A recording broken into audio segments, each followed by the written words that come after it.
Hello friends, welcome my channel Bangla শিল্প। আজ একটি নতুন ভিডিও নিয়ে চলে এসেছি। তো চলো বেশি কথা না বলে ভিডিওটি শুরু করি। আগের দিন আমি আগমেশ্বরী মাতার রঙের প্রথম পর্ব দেখেছিলাম এবং আজকে দ্বিতীয় পর্বটি দেখাবো। তো দেখো, প্রথমে আমি মায়ের যে মুন্ডমালা সেটিতে কালার করে নেব। এটাকে ইয়েলো কালার করে নিলাম। ইয়েলো কালার করে নেওয়ার পর মুন্ডের যে চুল, সেই চুলগুলো আমি কালো রঙ করে নিচ্ছি, দানাকালি এটাকে ইউজ করছি আমি। এবার মুন্ডুর গোপ, চোখ, ভুরু এগুলো করে নিয়েছি। দেখো এগুলো যেহেতু ছোটো ছোটো সেজন্য আস্তে আস্তে করতে হচ্ছে খুব।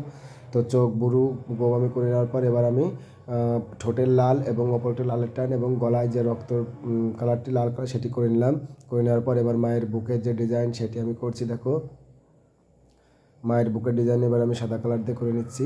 তো শান্তিপুরের আগমেশ্বরী মাতার ডিজাইন এরকমই থাকে, তো সেরকম দেখে দেখে আমি সেম টু সেম করার চেষ্টা করছি, যদিও পারি না সেরকম, তো চেষ্টা করছি আমি। এবার দেখো একটি লালের ভিতর সাদা কালার, হোয়াইট কালার মিশিয়ে আমি এই কালারটি তৈরি করেছি। করে নিয়ে মায়ের বুকের বর্ডারটি দিয়ে দিচ্ছি। দেওয়ার পর এবার ইয়েলো কালার দিয়ে আমি বর্ডারটি করে নিচ্ছি। দেখো দেখো এই দেখো আমি ইয়েলো কালার দিয়ে তৃতীয় বর্ডারটি করে নিলাম। বর্ডারটি করে নেওয়ার পর এখানে ডিজাইন করছি, যেমন ডিজাইন আছে শান্তিপুরের মায়ের সেরকম ডিজাইনটা আমি করে নিচ্ছি। দেখো ত্রিভুজ আকৃতির যে ডিজাইন, সেই ডিজাইনটা আমি করে নিচ্ছি।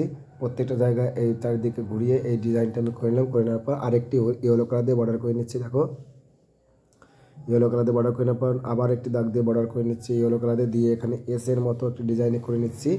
অর্থাৎ শান্তিপুর যেরকম আছে সেরকমই সেম টু সেম করার চেষ্টা করছি। এবার মায়ের জিপটি কালার করছি। দেখো এটি আমি ফেব্রিক লাল কালার যেটা, সেই রেড কালারটি ইউজ করছি।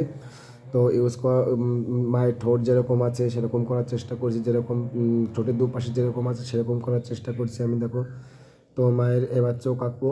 তো ভুরুটি প্রথমে এঁকে নিচ্ছি। প্রথমে আমি হোয়াইট কালার দিয়ে নিয়েছিলাম। হোয়াইট কালার দেওয়ার পর ফেব্রিক যে হোয়াইট কালার সেটিকে আমি ইউজ করেছি, আগে করে নিয়েছি। কারণ হোয়াইট কালার না দিলে তার উপর দিয়ে ফেব্রিক যে রেড কালারটি সেটি কিন্তু ভালো করে টানা যায় না তুলি দিয়ে, সেই রঙটি দিয়ে বা ভালো লাগে না, বা উঁচু নিচু হয়ে থাকে বা দেখতে সুন্দর লাগে না।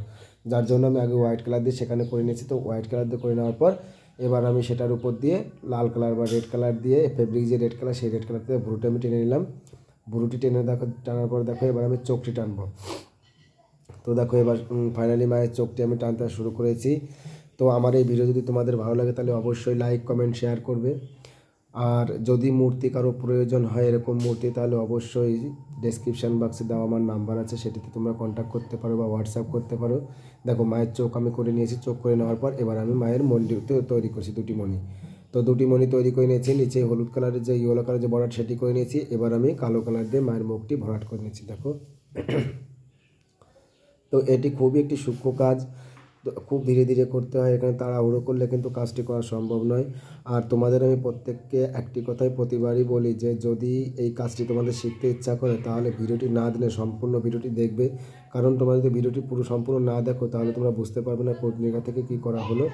এবার দেখো মায়ের কপালের যে লালের বর্ডারটি, সেই লালের বর্ডারটা আমি করে নিচ্ছি। দেখো দুপাশেই করতে হবে, দুপাশে করে নিয়েছি। করে নিয়ে এবার কানের ভেতর যে লাল কালার দেওয়া রেড কালার, সেই রেড কালারটা আমি করে নিচ্ছি। রেড কালারটি দেখো করে নিচ্ছি। আগে আমি সেখানে হোয়াইট কালার করে নিয়েছিলাম। হোয়াইট কালার করে নেওয়ার পর আমি রেড কালারটি করে নিচ্ছি। দেখো রেড কালার করে নেওয়ার পর এবার মায়ের হাতে যে লালের যে দাগগুলি ছিল সেটার পাশ দিয়ে ইয়েলো দিয়ে আমি বর্ডার করে নিচ্ছি বা ফোটা ফোটা দিয়ে নিচ্ছি। দেখো দুটো হাতে সেরকম ফোটা ফোটা করে নিচ্ছি।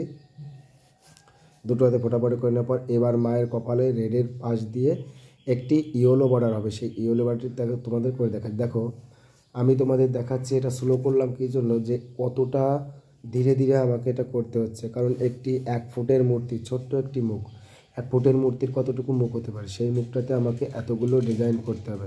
তাহলে কাজটি কতটা নর্মাল বা ধীরে করতেছে দেখো, সেই জন্য নর্মালি এখানটা আমি তোমাদের দেখালাম। আর আমার কমেন্টের মাধ্যমে অনেকে আমাকে জিজ্ঞাসা করে, দাদা ভাই মূর্তির দাম কেমন, বা এই মূর্তিটি কেমনভাবে কত দামে পাওয়া যাবে। তো আমি তাদের কাছে বিশেষভাবে অনুরোধ করছি, তোমরা প্লিজ দয়া করে কমেন্টে দাম জিজ্ঞাসা করবে না। তোমাদের যদি প্রয়োজন হয় তোমরা অবশ্যই ডিসক্রিপশান বক্সে আমার দেওয়া নাম্বার আছে, সেখান থেকে তোমরা কন্ট্যাক্ট করতে পারো। কন্ট্যাক্ট করলে অবশ্যই তোমাদের আমি জানিয়ে দেবো কেমন কী দাম আমি কোন মূর্তিতে এখানে নিয়ে থাকি। আর সরস্বতীর মূর্তি যদি কারোর প্রয়োজন হয় তোমরা অবশ্যই আমার সঙ্গে কন্ট্যাক্ট করতে পারো, কারণ সরস্বতীর অর্ডার আমি নেওয়া শুরু করে দিয়েছি অলরেডি। কারণ দেরি করলে পরবর্তীতে হয়তো বা টাইম থাকবে না হাতে, বা তখন হয়তো বা আমি করতে পারবো না। তার জন্য অনেক আগে থেকেই আমি মূর্তিগুলো তৈরি করা শুরু করে দিয়েছি। তো দেখো এবার মায়ের গায়ে আমি বার্নিশ তেলটি করে নিচ্ছি। অনেকে বলে গর্জন তেল, আবার অনেকে বলে বার্নিশ তেল। তো তোমাদের একটি বিশেষ কথা বলি, বার্নিশ তেল করার আগে কিন্তু অবশ্যই তোমাদের অ্যারারুটটি করে নিতে হবে, কারণ অ্যারারুট না করলে অ্যারারুট একদম হালকা পাতলা জ্বালিয়ে নিতে হবে, একদম হালকা পাতলা জ্বালিয়ে নেওয়ার পর সেটিকে ঠান্ডা করে প্রত্যেকটা জায়গায় যেখানে যেখানে অ্যারারুট করতে হবে, যেখানে যেখানে বার্নিশ করতে হবে, সেখানে প্রত্যেকটা জায়গায় কিন্তু অ্যারারুটটাকে করে নিতে হবে। তারপরে অ্যারারুট করে নেওয়ার পর যখন অ্যারারুট শুকিয়ে যাবে তখন তোমরা বার্নিশ তেলটি মায়ের শরীরে প্রত্যেকটা জায়গায় যেখানে দেওয়া দরকার সেখানে তোমরা দিয়ে নেবে। তো দেখো বার্নিশ তেলটা আমি লাগিয়ে নিচ্ছি, লাগিয়ে নেওয়ার পর দেখো মায়ের মূর্তিটি কেমন চিকচিক করছে। আর এখানে যদি লাইট পড়ে, রাতের বেলা যখন লাইট পড়বে, লাইটের আলো পড়লে আরও চিকচিক করবে বা চকচক করবে, দেখতে খুবই সুন্দর লাগবে। তো এই মুহূর্তে যদি তোমাদের কারো ভালো লেগে থাকে অবশ্যই আমার সঙ্গে আমাকে জানাতে পারো সেটা, এবং কোনো ভিডিও যদি তোমাদের প্রয়োজন হয় সেটাও তোমরা কমেন্টের মাধ্যমে জানাতে পারো। আর আজকে যারা নতুন আমার চ্যানেলে এসেছে তারা অবশ্যই সাবস্ক্রাইব করে দেবে, সাবস্ক্রাইব করে দেওয়ার পর পাশে থাকা বেল আইকনটি প্রেস করে দেবে আর কমেন্ট করে দেবে। কমেন্ট যদি তোমরা করো তাহলে ভিডিও করার ইমপ্রেশনটা আমাদের আসে, তো ভিডিও তখন করতে পারি। তো আজকের মতো এখানেই রাখছি, পরবর্তীতে নতুন একটু